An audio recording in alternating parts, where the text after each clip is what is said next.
Come show. It's 0.5.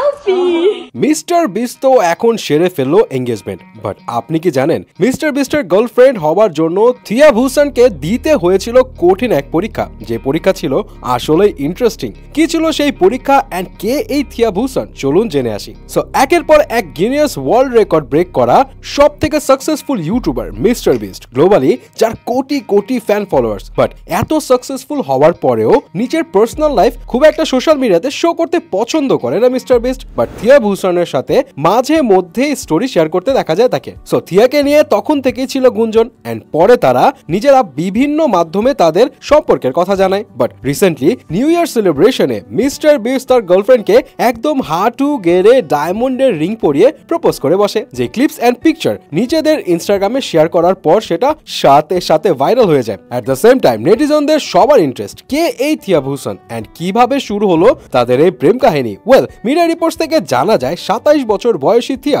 নিজেও একজন YouTuber, যে mainly it sports and gaming streaming content বানায়। এট দ্য সেম টাইম সে কিন্তু একজন রাইটারও, যে 2022 সালে তার প্রথম sci fi novel the merge children প্রকাশ করে এন্ড রিসেন্টলি নিউরো সাইকোলজিতে মাস্টার্স ডিগ্রি অর্জন করে। যাই হোক, এক কমন ফ্রেন্ডের থ্রু 2022 সালে তাদের দুইজনের দেখা হয় সাউথ আফ্রিকাতে, যখন মিস্টার বিস্ট তার দুই friend Logan Paul and KSI এর সাথে আফ্রিকা আসে অ্যান্টার্কটিকা ট্যুর করার জন্য। বাট সেই সময় কোভিড এর প্রভাব বেড়ে যাওয়ার ফলে তাদের সেই ট্যুর ক্যান্সেল হয়ে যায়। বাট যে মানুষ নিজের পৃথিবী ছেড়ে চলে যাবার পর তার চ্যানেলে কি কি পোস্ট হবে সেটা স্কেজুল করে ঠিক করে রাখে, সেই মানুষ কি আসলে টাইম নষ্ট করার মানুষ?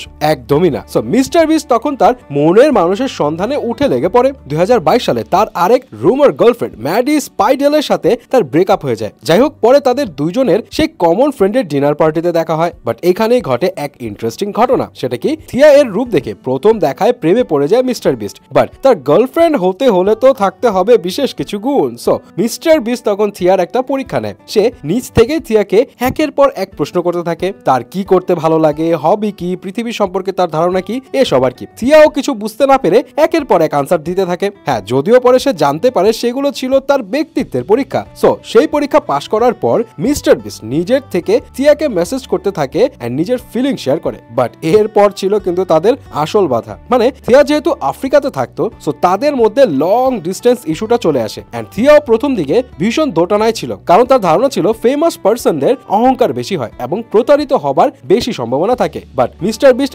এতটাই তার উপর ফল করে যে শুধুমাত্র থিয়ার জন্য সে কয়েকবার আফ্রিকাতে আসে, যেটা দেখে থিয়ার সব ধারণা বদলে যায় এন্ড 2022 এপ্রিলের এক ইভেন্টে তারা একসাথে অ্যাটেন্ড করে, যার পর থেকে সোশ্যাল মিডিয়াতে আলোচনায় আসে থিয়া। বাট দীর্ঘ লং ডিস্টেন্স রিলেশনশিপ শেষে থিয়া আমেরিকাতে মিস্টার বিস্টের সাথে শিফট করে এন্ড নিজেই পরে তার সোশ্যাল মিডিয়াতে শেয়ার করে। এখন প্রশ্ন আসতেই পারে, মিস্টার বিস্ট এত সাকসেসফুল হবার পরেও কেন কোনো বড় আয়োজন ছাড়াই এঙ্গেজমেন্ট সেরে ফেললো? ওয়েল, মিডিয়া রিপোর্ট থেকে জানা যায় মিস্টার বিস্ট সাধারণ লাইফ লিড করতে বেশি পছন্দ করে এন্ড তার ফ্রেন্ডদের ধারণা ছিল সে হয়তো কোনো কন্টেন্ট বানাতে পারে তার বিয়ে এন্ড এঙ্গেজমেন্ট নিয়ে। সো সবাইকে মিথ্যা প্রুফ করে সিম্পল এঙ্গেজমেন্ট সেরে ফেলে মিস্টার বিস্ট এন্ড বিয়ের ক্ষেত্রেও সে কোনো বড় আয়োজন করবে না, যেখানে শুধু তাদের ফ্রেন্ডস এন্ড ফ্যামিলি থাকবে। যাই হোক, এই কাপল কিন্তু লং ডিস্টেন্স রিলেশনশিপের ক্ষেত্রে একটা দারুণ উদাহরণ হতে পারে।